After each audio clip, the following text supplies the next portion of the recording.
All right, y'all, we're going to give you a little bit more information and details about Fat Joe alleged SA and other RICO civil charges, not criminal charges as of yet. They are civil. I'm going to read this article from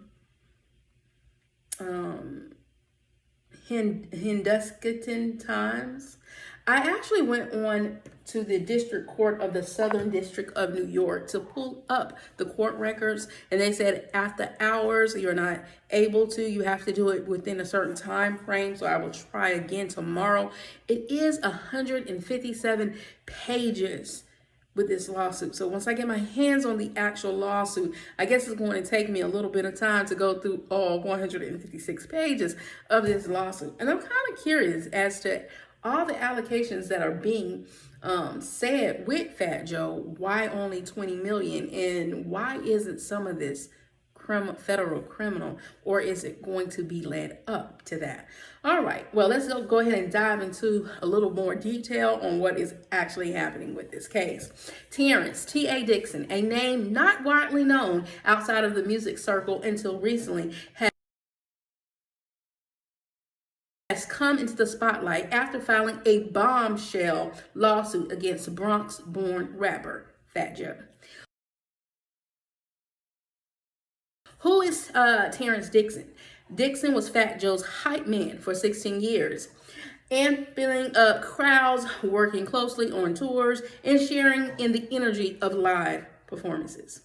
He also known into the music world as a Population One, is better known among electronic music fans for his minimum techno beats.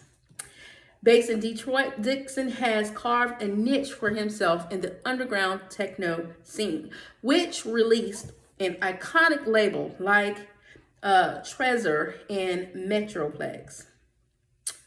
On Thursday, in a 157-page lawsuit filed in the U.S. District Court of Southern District of New York, Dixon accused Fat Joe, Joseph Anthony Cartagena, Joe of a lengthy of disturbing abuses. Among the most severe or serious claims are coercive labor exploitation, financial fraud, and sexual manipulation, violent intimidation, and psychological coercion. Dixon is seeking up to $20 million in damages.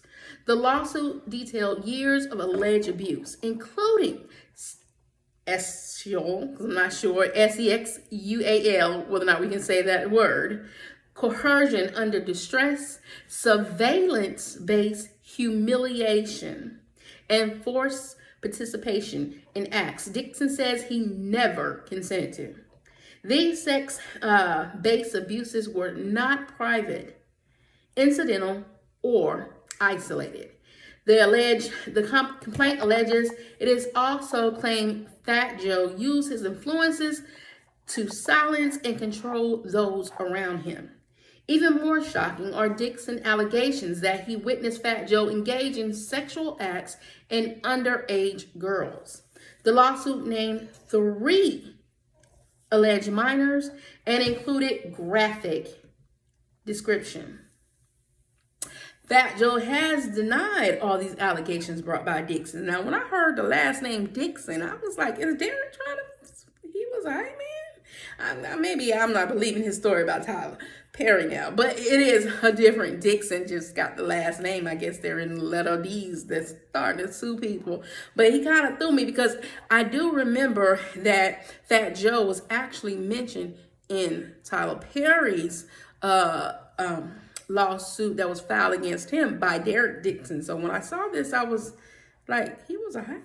But no, he wasn't. He was another man. Just got the same last name, y'all. Okay, the allegations against Mr.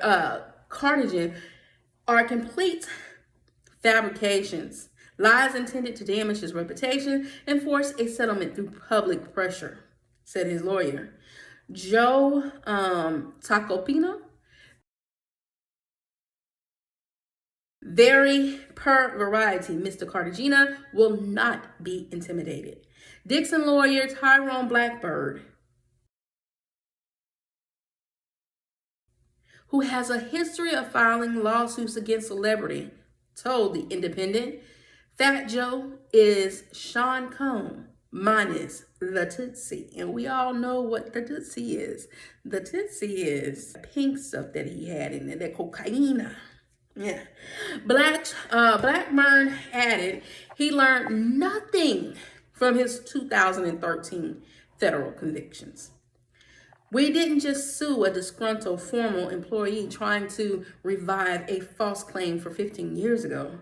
We sued the lawyer behind it all, said Tacopina, adding that Blackburn is under scrutiny for unethical legal conduct. This is the right way to fight Joe.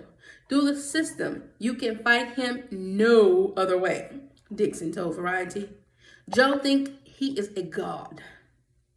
He thinks he's untouchable.